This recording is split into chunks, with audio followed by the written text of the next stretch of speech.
biriko bari baravuga no munsi n'amajambo bari bakoresha kuva batanguye ubuninama zisemeye bari barabona bati yabo twovuga cyo yabwo kugira ribe niho ngira amakungu yabatuma kuko ibyo bari menya byose byaranze ibyo bari bapima byose byaranze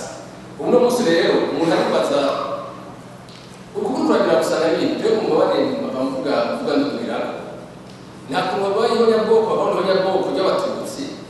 uhaguruke rero hose ngenda ku mana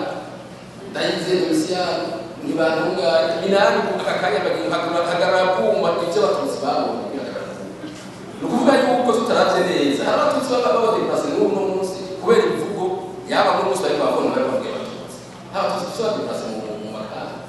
n'uno munsi no bagaruka bavuga bati nyabuna muraraba neza bagira bambara kubera iki kubera yuko inzego zubatse uno munsi batabigize mwene mu babiyesha bakungu atakumva gishobora kunyura neza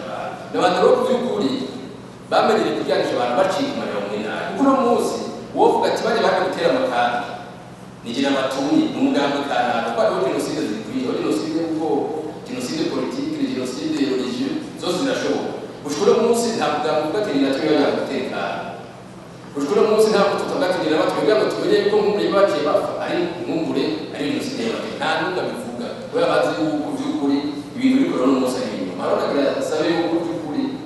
twomenya yuko ni nation zuri babesha no munsi alors resolution 682 iba ntibeshi yafatiwe abaye bari bakonya ko kuno munsi bavuga bati ubutegetsi bwabo twiyagiye bwarakitanya ko y'abatutsi nuno munsi yo irezubisira cyane uno munsi rose numva ingene ari abantu bari bashaka kwigobyora babesha abantu n'ubu hama kugira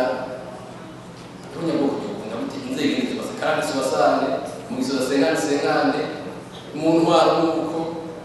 uko kuvyukura n'ibyo ko kuri ibintu uko bajyateguwe buri gacikwa mu n'inzego zose abatekereza yuko inama nshaka gutanga mbere niyo kijyanye n'inteko nk'umure b'abakungu nazo batangije bivuga ko kugira ngo n'abari babona yuko mu Burundi kiretse aho izo nteko zigiye zibaziye izo imbere yaho uno munsi zoshika gatse zigenda mu citoke mu zibati duhagaze ngaha nta gusura kwinjira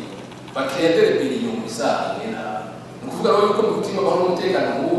udashobora kwemera yuko haza inteko mpuzamahanga b'amakungu